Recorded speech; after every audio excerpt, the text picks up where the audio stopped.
doba je iná a k horšiemu.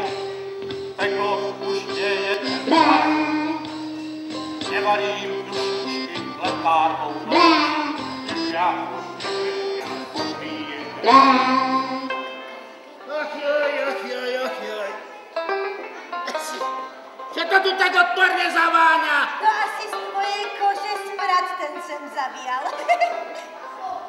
Mladíci, pripravte sa, za chvíľku nám zvonia Anjel Pána a to býva u nás na schodoch do neba.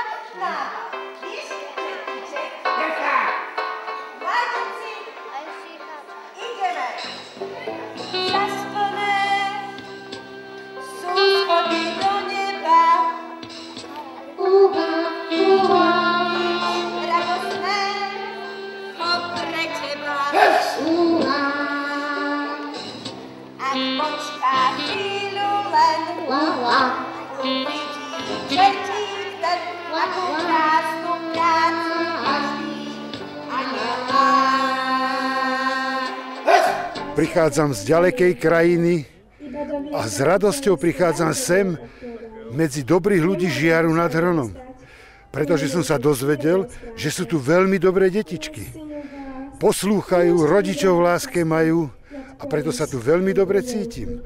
A preto, ako tu vidíte, mám na chrbte veľké vreco, s ktorými ich budem dávať darčeky, aby mali radosť. Mali ste poslúchať mamičku, nič by sa vám nestalo. Ale nám sa teraz nechce nikoho zachraňovať. Chceme sa zabávať. Marienka, nudíš nás. Hebe, bube, liamite. Mikuláš, príď medzi nás. Asi nás nepočuje, asi je príliš ďaleko. Alebo sa možno ešte na vás nedá za to, čo ste urobili rozprávkami. Pomôžete nám, deti?